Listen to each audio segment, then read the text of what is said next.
मेरा नाम है हरिया, मैं काम करता हूँ बहुत बढ़िया, खाता हूँ खाना और रोज गाता हूँ गाना। अरे यार, आज तो बहुत देर हो गई। इस खतरनाक जंगल को देखकर तो मेरे हाथ पैर ठंडे हो गए हैं। अगर मैं वक्त पर गांव नहीं पहुंचा तो मालिक बहुत नाराज हो जाएंगे। तभी हरिया को एक आवाज सुनाई देती है। सुनिए हरु जी। अरे, ये आवाज किसने दी? तभी हरिया को सामने कुछ दूर एक औरत खड़ी दिखाई देती है। अरे भाई, ये औरत अकेली इतनी रात को इस जंगल में क्या कर रही है?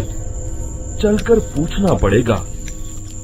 फिर हरिया अपनी बैलगाड़ी उस औरत के सामने लाकर रोक देता है और उससे पूछता है।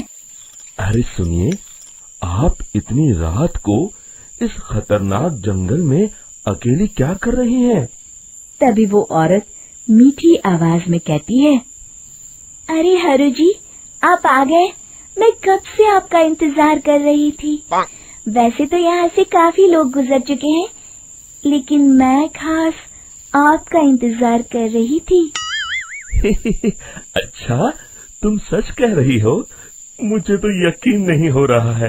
वो क्या है ना, आज तक किसी ने मुझसे इतने प्यार से बात नहीं की। हाँ हरु जी, मैं सच कह रही हूँ। अब देर मत करिए और जल्दी से मुझे मेरे घर तक छोड़ दीजिए। हाँ, कौन सी बड़ी बात है, अभी छोड़ देता हूँ। आप मेरे पीछे बैलगाड़ी में बैठ जाइए और मुझे रास्ता बताते चलिए। फिर वो औरत हरिया की बैलगाड़ी में बैठ जाती है और हरिया बैलगाड़ी हाँकता हुआ आगे चल पड़ता है।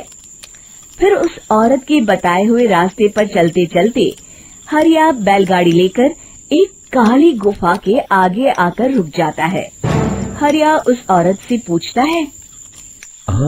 देवी जी, आपका घर कहाँ है?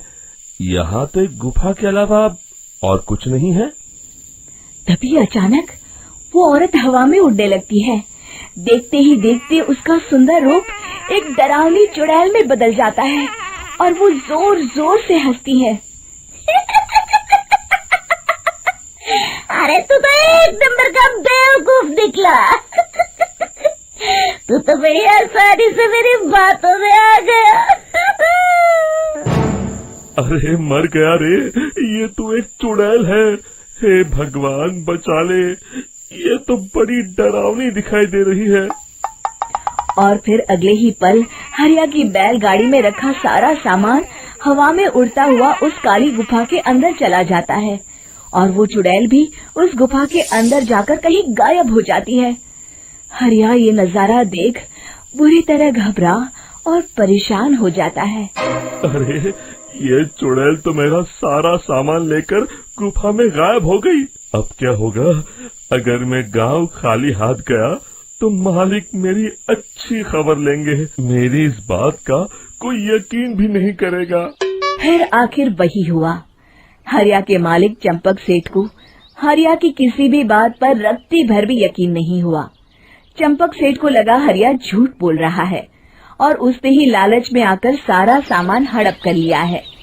फिर हरिया को बेईमान समझकर चंपक सेठ उसे काम से निकाल देता है। अगले दिन अपनी दुकान में परेशान बैठा चंपक सेठ गुस्से में बड़बड़ाता है। अरे, दुकान में तो सामान बिल्कुल भी नहीं है। अब मुझे ही शहर जाकर सामान लाना होगा। फिर वो अपनी बैलगाड़ी लेकर शहर चला जाता है। शहर से सामान लेकर जब चंपक सेठ वापस गांव लौट रहा होता है, तभी उसे एक आवाज सुनाई देती है। चंपक जी, ओ चंपक जी। अरे, ये तो कोई मेरा नाम लेकर मुझे पुकार रहा है। फिर उस रास्ते में वही औरत खड़ी दिखाई देती है।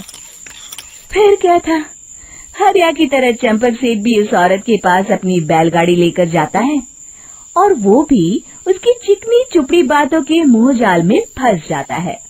फिर चुड़ैल उसे भी अपनी गुफा तक ले जाती है और उसका सारा सामान लेकर गुफा में गायब हो जाती है।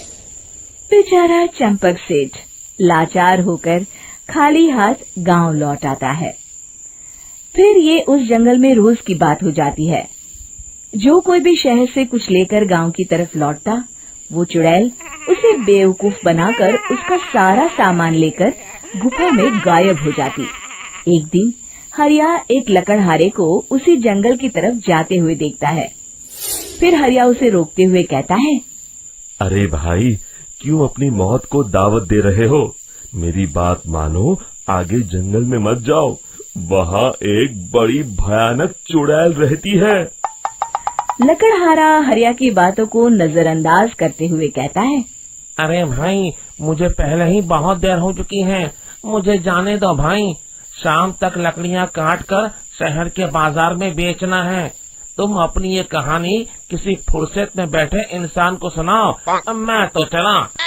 इतना कहकर लकड़हारा वहाँ से आगे जंगल की तरफ चला जाता है। फिर अगले दिन गांव के मुखिया के घर के बाहर बहुत सारे लोग जमा हो जाते हैं। तभी हाथ में कुल्हाड़ी लिए खड़ा लकड़हारा कहता है, अरे मुखिया जी, अब आप ही हमें बचाइए उस जंगल वाली चुड़ैल से। हमारा सारा काम तो शहर से ही होता है। अरे मुखिया जी, उस चुड़ैल की वजह से तो मैं पूरी तरह बर्बाद हो गया हूँ। हम सबको मिलकर उस चुड़ैल का कोई इलाज करना पड़ेगा। तभी भीड़ में खड़ा वीरा कहता है, आप लोग चिंता मत करिए, कल से वो चुड़ैल किसी को नहीं लूट पाएगी। मेरे पास एक बहुत अच्छी तरकीब है। तभी चंपक सेठ उसका मजाक उड़ाते हुए कहता है, अरे तेरा नाम वीरा है तो क्या हुआ? तूने अभी उस चुड़ैल को देखा नहीं है? जाकर अपना काम कर, बड़ा आया।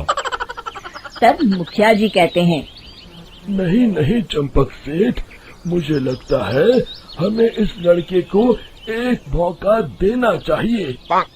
फिर सभी गांव वाले मुखिया जी की बातों से सहमत हो जाते हैं और वीरा शाम को एक बैलगाड़ी में कुछ सामान लादकर उस जंगल की ओर चल देता है। वीरा, ओ वीरा, कहाँ जा रहा है? तभी वीरा मुड़ के देखता है, वही चुड़ैल एक औरत के रूप में खड़ी है। अरे बहन जी, मैं आपको ही ढूंढ रहा था। देखिए, मैं आपके लिए क्या लाया हूँ। अरे वाह, तो खुद मेरे लिए इतना सामान लाया है। तू ही अकेला गांव में समझदार है। जरा देखो, मैं भी खोल के, बड़े भूख लगी है। जैसे ही चुड़ैल उस सामान पर से कपड़ा हटाती है, एक भगवान शिव की तेज रोशनी उसके अंदर मूर्ति से निकलती है और चुड़ैल अपने असली रूप में आकर जलने लगती है। अरे मैं जल रही हूँ, बचाओ! बचाओ! ओम नमः शिवाय! मर गई मैं! देखते ही देखते वो चुड़ैल राख के साथ उड़ जाती है और सभी गांव वाले भी वहां आ जाते हैं। शिक्षा बुराई पे सदा अच्छाई की ही जीत होती है।